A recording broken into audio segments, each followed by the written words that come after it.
What's good, everybody? It is your boy Tony the Savant back again with another one.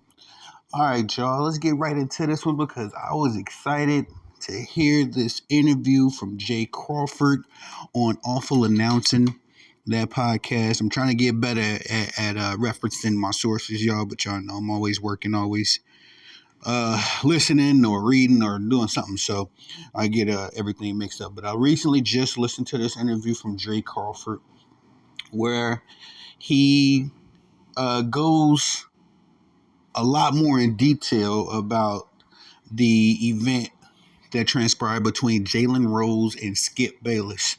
Now, if you're about my age, you grew up on cold pizza. This is ESPN First Take 1.0. All right, some of you younger sports fans, you may not remember cold pizza, but it was Skip Bayless's show for the most part, just his own show. He had a nice little rotation of hosts or co-hosts, I should say, that come in and they do specific segments. I know growing up, I remember Woody Page being on the show. Of course, Jay Crawford. He would bring in other people like Jalen Rose, Stephen A. Before they became regulars on ESPN. They were, pretty much playing the Ryan Clark, Kendrick Perkins type role. And so we all remember the infamous exchange where Jalen Rose called out Skip Bayless. He called him Water Pistol Pete because Skip Bayless only averaged, I believe, 1 or 2 points his senior year in high school. And it really put Skip on the spot. He really got embarrassed. But here's my thing. Skip is the number one culprit of doing such thing. I remember vividly him coming at who was that? I think it was Jalen Rose. It had to be, or Chris Carter, one of the two. It was one of these cats that's like legends in their profession, but he came at them on the grounds of something like, me and you have the same amount of championships. I believe it was Chris Carter. Because really kind of, no, it was Jalen Rose, I think. And I think that's what triggered Jalen Rose to say what he said. But anyway, Skip Bayless has been known for coming at professional athletes and talking down to them. We all know the infamous moment that happened between him and Shannon, about 8 months ago now, when he called out Shannon Sharp, telling him that Shannon wasn't better than Tom Brady and all this nonsense. And, just very distasteful stuff for a guy that doesn't have an athletic bone in his body. Well, let me take that. I don't know Skip Bayless's athletic background out of him only averaging 2 points in his senior year. But for a guy that has never played a professional sport at a high level at all, for him to be coming at everybody's resume, you think that, well, you would assume that Skip Bayless was Tom Brady himself. The kind of high horse he speaks from. But again, we all know about that infamous moment that went viral. Well, Jay Crawford, shout out to him, on his interview gave us a little bit more backstory to that. Now, we all know what happened, of course, on camera, and what followed up after that was some kind of kumbaya, where they had to bring in Stephen A. Smith. Jay Crawford was there to play peacemaker, and we had this, I think it was like a 2-hour special where Skip Bayless goes into the story of why he only averaged 2 points his senior year in high school.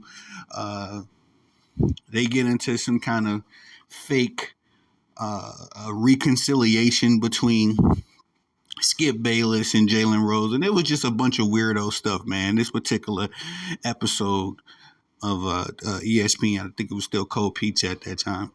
Very weird. But Jay Crawford, that's where he gives the backstory as to why they did that.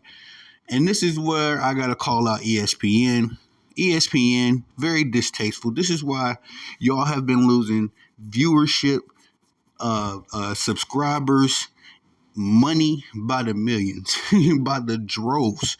And I made a video right before they made all of the layoffs, and I didn't have any inside information, never sat in the ESPN conference room, nothing like that. But I made a video and I pretty much predicted that ESPN will have to make all these layoffs because ain't nobody watching it. You can't sit here and pay Ryan Clark, Max Kellerman, JJ Redick, all these big name sports analysts. You can't sit here and pay them these crazy numbers and y'all's viewership ain't, justifying it. And forgive me, y'all. I said in previous videos that I'm one of those guys that actually look at the TV ratings. I look at grosses and the monies that these NBAs and the NFLs and the MLB, I like to see what they making and see what their ratings is looking like because, excuse me, that gives me a good idea on what sports topics I should be talking about. Do forgive me. Yes, as a sports journalist, I try to cover as many topics as I can, or as many sports as I watch anyway. But I'm not finna cover the WNBA. I'm sorry, y'all. WNBA don't pull enough ratings. I know ain't too many people gonna be interested in that if I bring it to my YouTube. If y'all not watching it on ESPN, you ain't watching it on my YouTube. That's how I figure it. So this is why I pay attention to that stuff. So I digress. Forgive me, y'all. Anyway, Jay Crawford goes into the very next day. ESPN calls himself, Jalen Rose, Skip Bayless. They have a big old morning meeting, and they start the meeting off with, "All right, guys, we're gonna have an uninterrupted monologue where Skip Bayless is going to explain why he only averaged 2 points." And Jay Crawford mentioned somebody's name, some person that was there working as, I guess, the CP, whatever position that is, got to be high up. This particular person was very endearing of Skip. And this is the person that announced that we're going to have this 2-hour monologue, hour-long monologue, have 30 minutes, I believe the time frame was. We're going to have 30 minutes where Skip is going to explain in entirety his senior year in high school. And he did. I remember that episode. Skip Bayless definitely went into all these intricate details of the coach's son was a point guard and Skip was a point guard, and that's why he only averaged 2 points because the son got preferential treatment. Just nasty work, you know what I mean? Just very cringe stuff. But this is why I see why ESPN has been losing ratings, because they actually had a meeting about that, and then we seen it on screen. And then Jay Crawford says right after that particular day's work of airing, Jalen Rose was banned. That's right, y'all. Banned from working on ESPN First Take with Skip Bayless. It's as if Skip Bayless felt some kind of way and made Jalen Rose, he felt some kind of way about what Jalen Rose had to say. He made Jalen Rose sit there like a little kid, uninterrupted, to his stories, his explanations, his excuses, his victim mentality. Because my thing with Skip Bayless is you're very quick to dish out criticism about professional athletes' resumes and what they do and what they don't do. But then the moment you got a little bit of it back, you went crying to the bosses. You went throwing tantrums. Now we got to hear about your backstory. It's just crazy stuff, man. And this is why I do not like Skip Bayless. There's 100 reasons why I do not like Skip Bayless. This is just another one. This story just put the cherry on top. Because since Shannon Sharpe has departed from Undisputed, I refuse to watch that show. I watched the first week of it just to see what it's going to look like with Michael Irvin and Richard Sherman and Keyshawn on there. But after that, after I seen what it was going to be, I have not tuned back into that show since. I'll see clips and virals, of course, just because I'm in that community of sports, But no, man, this is why. Another reason why I cannot stand Skip Bayless. Because the moment somebody came at you, Skip, you went crying like a little kid to the bosses, and then you had to give all these explanations and these stories to us, not the bosses. You wanted us. You want to be validated amongst the fans, although nobody amongst the fans like you. You know what I mean? It's just he had to get his bars off, I suppose. And from that moment on, like I said, Jalen Rose was banned from working on ESPN First Take with Skip Bayless.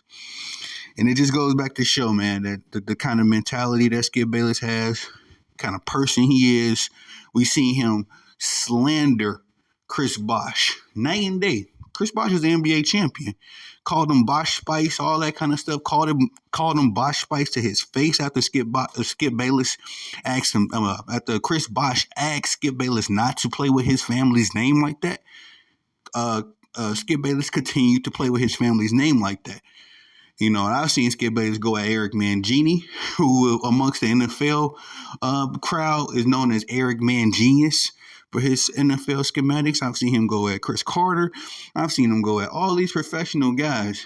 And this dude, the moment somebody came at him and gave him a little light jab, because Water Pistol Pete, as funny as it is, even funnier at that time, it's nothing. You know what I mean? Compared to what probably Jalen Rose could have said. But again, like I say, Skip Bayless is a joke. I don't respect him. I can't respect him. Every time I hear a Skip Bayless story, I respect him a little bit less. I try to watch him from time to time, but I just cannot. And the sense of entitlement, ESPN, the sense of the fact that they went that far for Skip Bayless, I don't even want to watch ESPN no more. Now that I know this story, I'm privy to this information. Had I known this 10, 12 years ago, I would have been quit watching them then. But ESPN, nasty work to even go that far. And I'm pretty sure that's what those people at Fox FS1 are doing. And that's why they feeling it, putting all their eggs into the Skip Bayless basket when Shannon Sharp was the star. Everybody was tuning into Undisputed to hear what Shannon Sharp was going to say. Even us, quote unquote, Jordan fans, we would pull up for Shannon Sharp's LeBron James cap. You know what I mean? It was at least entertaining. Unlike the Nick Wrights or the Colin Cowherds of the world, you know, the born LeBron takes the same talking points that we've been disproven. At least Shannon Sharp is entertaining with his cap. You know what I mean? But anyway, I just was shocked by that story. I thought I'd share that with y'all. Tell me what you think about it in the comment section. Please like, subscribe, comment, hit the notification bell so you can be notified when I'm dropping content on the channel. I thank y'all. I love y'all. Y'all motivate me. Y'all keep me in the lab. Y'all the bosses. I'm hoping the work is good, approved, and excellent in y'all's eyes. Y'all the bosses. I'm the guy that loves to work. Let me get back to work. Peace.